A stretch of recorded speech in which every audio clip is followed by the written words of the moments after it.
ಉಡುಪಿ ನಗರ ಪ್ರದೇಶದಲ್ಲೇ ಬೃಹತ್ ಪ್ರಮಾಣದಲ್ಲಿ ಡ್ರೈನೇಜ್ ನೀರು ತೋಡಿನಲ್ಲಿ ಹರಿಯುತ್ತಿದ್ದು, ಇದರಿಂದ ಸ್ಥಳೀಯ ನಿವಾಸಿಗಳಿಗೆ ಮಾತ್ರವಲ್ಲದೆ ಇಂದ್ರಾಣಿ ನದಿ ಕಲುಷಿತವಾಗಲು ಕಾರಣವಾಗುತ್ತಿದೆ.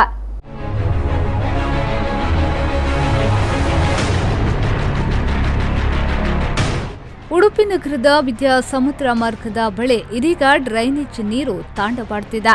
ಗೀತಾಂಜಲಿ ಹಾಗೂ ಅಮುಂಜೆ ಪೆಟ್ರೋಲ್ ಪಂಪ್ ಎದುರಿನಲ್ಲಿರುವ ತೋಡಿನಲ್ಲೇ ಡ್ರೈನೇಜ್ ನೀರು ಹರಿಯುತ್ತಿದ್ದು, ಇಡೀ ಪ್ರದೇಶವೇ ದುರ್ವಾಸನೆಯಿಂದ ಕೂಡಿದೆ.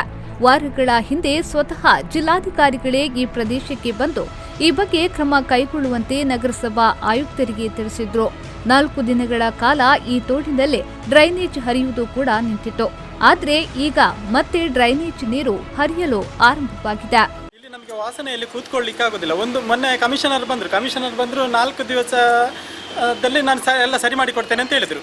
ಮತ್ತೆ ಇಲ್ಲಿ ಒಂದು 5-6 ದಿನ ಅದು ಬಂದೇ ಆಯ್ತು, ಅಲ್ಲಿ ನೀರೇ ಬರ್ತಾ ಇರಲಿಲ್ಲ. ಈಗ ವಾಪಸ್ ನಮಗೆ ಅಲ್ಲಿ ಕೂತ್ಕೊಳ್ಳಿಕ್ಕೆ ಆಗೋದಿಲ್ಲ. ಬೆಳಿಗ್ಗೆಯಿಂದ ಅಲ್ಲಿ ಮಳೆಗಾಲದಲ್ಲಿ ನೀರು ಹೋದಾಗೆ ಹೋಗ್ತಾ ಉಂಟು. ಇಡೀ ಅಲ್ಲಿ ಇದು ಉಡುಪಿ ರೆಸಿಡೆನ್ಸಿ ಹೋಟೆಲ್ನ ಆಚೆಯಿಂದ ಅದು ತೋಡಲ್ಲಿ ಬರೋದು. ಇಲ್ಲಿ ನಮಗೆ ಕೂತ್ಕೊಳ್ಳೋಕ್ಕೆ ಆಗೋದಿಲ್ಲ. ಇಲ್ಲಿದ್ದು ಬಾವಿದ್ದು ನೀರು ಎಲ್ಲ ಹಾಳಾಗಿದೆ. ಇಲ್ಲಿದ್ದು ಬಾವಿದ್ದು ಸಾಧಾರಣ ಉಡುಪಿಗೆ ಎಲ್ಲ ಕಡೆಗೆ ಟ್ಯಾಂಕರಲ್ಲಿ ನೀರು ಕೊಂಡೋಗ್ತಾ ಇದ್ರು. ಈಗ ಅದನ್ನು ನಮಗೆ ನೋಡ್ಲಿಕ್ಕೆ ಆಗೋದಿಲ್ಲ. ಅದು ಫುಲ್ ಅದರ ನೀರಿದ್ದು ಕಲರೇ ಚೇಂಜ್ ಆಗಿದೆ. ಅದು ವಾಸನೆ ಬರ್ತದೆ. ಇಲ್ಲಿ ಮೊನ್ನೆವರೆಗೆ ಕೆಲವರು ಸ್ನಾನ ಮಾಡ್ತಾ ಇದ್ರು, ಅವ್ರಿಗೆ ಗೊತ್ತಿರಲಿಲ್ಲ ಏನು ಅಂತೇಳಿ.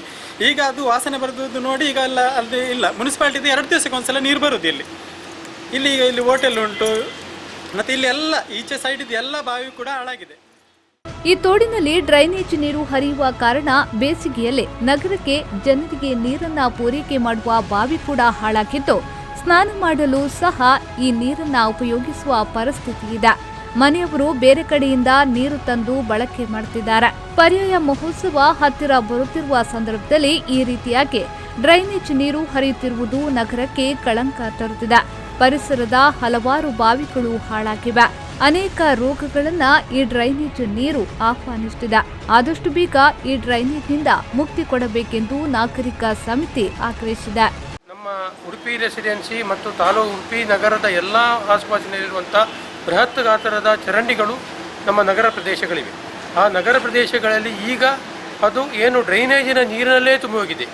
ಯಾಕೆಂತೇಳಿ ಈ ಸಮಯದಲ್ಲಿ ಆ ಚರಂಡಿಯಲ್ಲಿ ಡ್ರೈ ಆಗಿರುವಂಥ ಒಂದು ಚರಂಡಿ ಈಗ ನಿರಂತರವಾಗಿ ಎಲ್ಲ ಹೋಟೆಲುಗಳ ಎಲ್ಲ ಸಂಕೀರ್ಣಗಳ ನೀರನ್ನು ತೋಡಿಗೆ ಬಿಟ್ಟು ನಗರದ ಮನೆಯ ಬಾವಿಗಳೆಲ್ಲ ಕೆಟ್ಟು ಹೋಗಿ ನೀರನ್ನು ಕುಡಿದಂಥ ಪರಿಸ್ಥಿತಿ ಬಂದಿದೆ.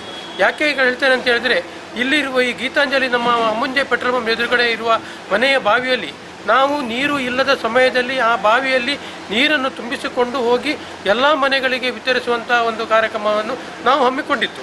ಆ ಬಾವಿಯೇ ಈಗ ಕೆಟ್ಟುವಂಥ ಪರಿಸ್ಥಿತಿ ಇದೆ.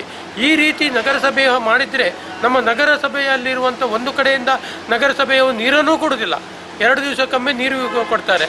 ಇನ್ನೊಂದು ಕಡೆಯಿಂದಲೇ ಬಾವಿಯನ್ನು ಕೂಡ ಹಾಳು ಮಾಡುವಂಥ ಈ ನಗರಸಭೆ ನಮಗೆ ಯಾಕೆ ಬೇಕಿತ್ತು? ಉಡುಪಿಯ ಹೋಟೆಲ್ ಹಾಗೂ ವಸತಿ ಸಂಕೀರ್ಣಗಳು ನೇರವಾಗಿ ನೀರನ್ನ ಹರಿಯಬಿಡುತ್ತಿದ್ದು, ಇದು ಈ ತೋಡಿನ ಮೂಲಕ ಇಂದ್ರಾಣಿ ನದಿ ಸೇರುತ್ತಿದೆ. ಈ ಮೂಲಕ ಉಡುಪಿಯ ಇಂದ್ರಾಣಿ ನದಿಯು ಹಾಳಾಗಲು ಕಾರಣವಾಗಿದೆ.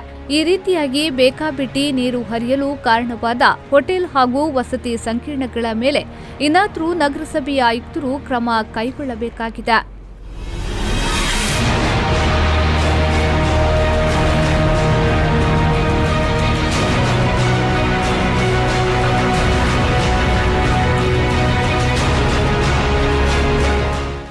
ಪಲ್ಲವಿ ಸಂತೋಷ್, ವಿ4 ನ್ಯೂಸ್ 24/7 ಉಡುಪಿ.